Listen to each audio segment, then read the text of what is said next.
Bonjour, dans cette vidéo, on apprend à utiliser la propriété des triangles semblables. Alors, je vous l'affiche ici. Donc, si deux triangles sont semblables, alors leurs côtés sont proportionnels. Plus précisément, les longueurs de leurs côtés sont proportionnelles. Alors, cette propriété est vraiment très pratique en géométrie. Elle permet de calculer des longueurs manquantes, et on va le voir dans cet exemple. Donc là, j'ai deux triangles, ABC et MNP. J'ai des longueurs qui sont proposées, j'ai des codages pour les angles, et on me demande de calculer AB et PN. AB et PN.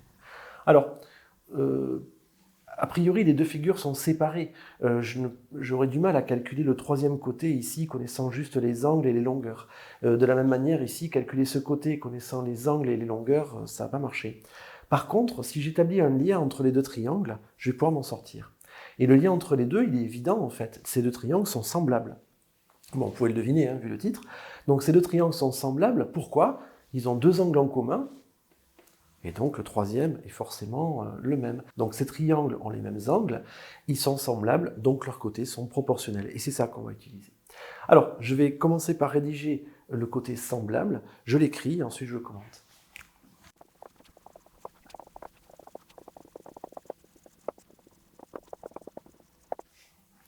Ok, alors je commente ça. CAB est égal à PMN, ACB est égal à MPN. Autrement dit, ces deux triangles, ils ont deux angles en commun. Ils sont donc semblables et leurs côtés sont proportionnels. À partir de là, je vais tracer un tableau de proportionnalité avec leur longueur. Alors, je le fais.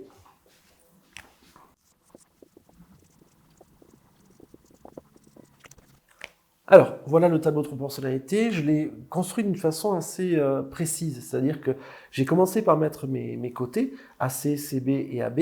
Et en dessous, je n'ai pas mis n'importe quel côté du triangle MPN, en fait. Par exemple, quel est le côté qui est homologue à AC? Eh bien, je regarde AC, je vois qu'il est entre l'angle double et l'angle barre. Bon, je vais chercher l'angle double et l'angle barre ici. Ben, ça me donnera son homologue, c'est MP. Donc, je mets MP ici.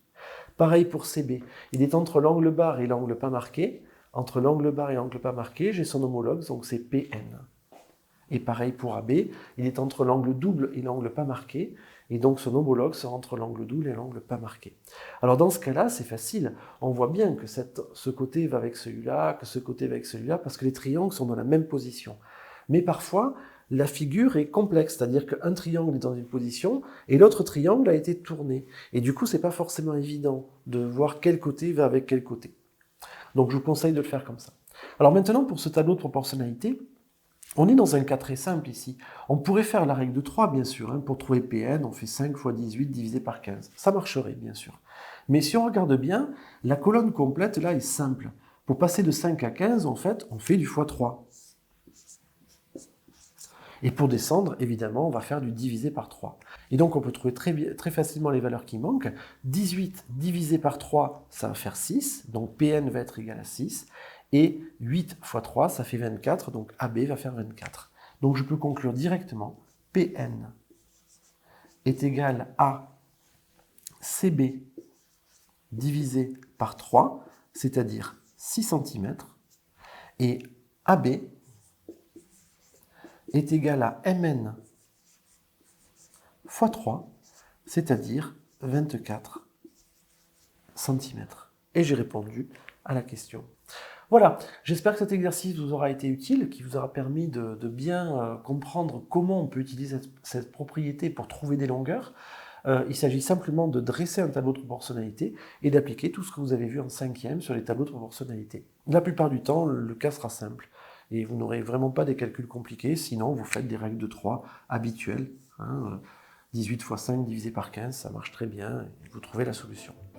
Voilà, je vous remercie pour votre écoute et à bientôt. Au revoir.